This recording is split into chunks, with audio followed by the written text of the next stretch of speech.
astres de Dieu.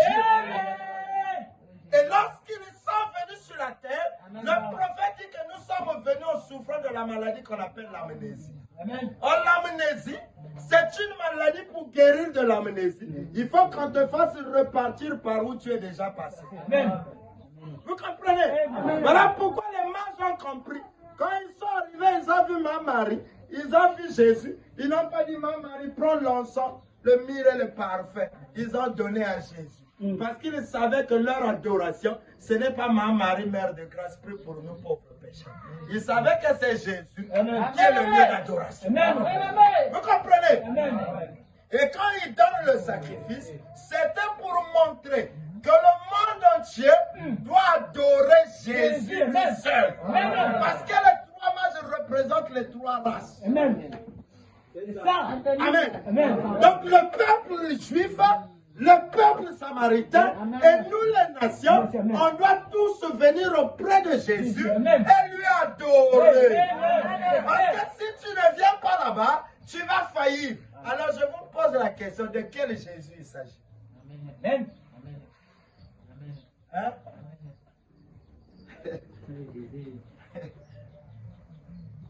Parce que Jésus aujourd'hui, ce n'est que le messager qui présente Jésus. Amen.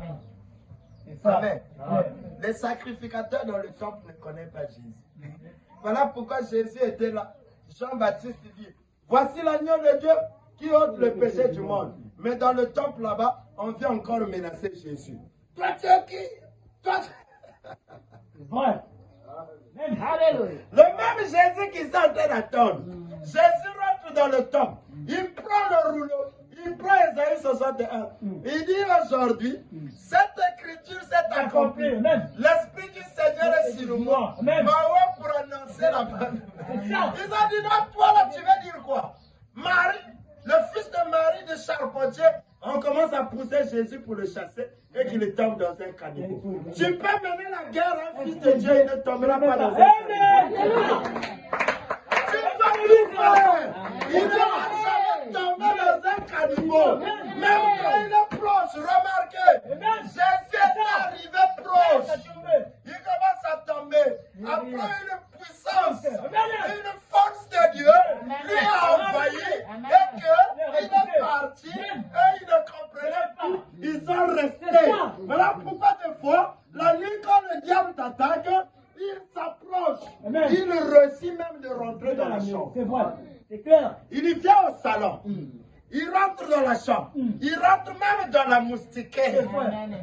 C'est ça. Il rentre jusqu'à dans la moustiquaire. Il enlève même le drap. Lui aussi il rentre avec toi dans le drap. Lui aussi il commence à dormir avec toi. Mais quand il essaie maintenant de te tuer, là maintenant non. Un homme, ouais, tu vas le pousser dans le caniveau. Jésus a rétréci les épaules. Il n'a pas compris. Il est passé par-dessus. Toi, tu peux me pousser dans le caniveau, toi. Non, c'est la parole. Frère. C'est ça. Dépose. Vous comprenez? On voit. Un jour, ils ont voulu pousser Frère Branham dans le caniveau. Vous comprenez? Ils ont voulu pousser Frère Branham dans le caniveau. Il y avait un fou qui avait tué des milliers de prédicateurs. Et ce jour-là, Frère Branham prêchait. Il prêchait. Un homme humble, il ne criait pas comme moi. Moi, je crie trop. Lui, il ne criait pas, il disait. Mais le fou a dit aujourd'hui, je vais te tuer. Il a fait comme ça. Il est venu. Les gardes, les protocoles ont voulu tenir le fou. Frère Branham, il ne le tenait pas.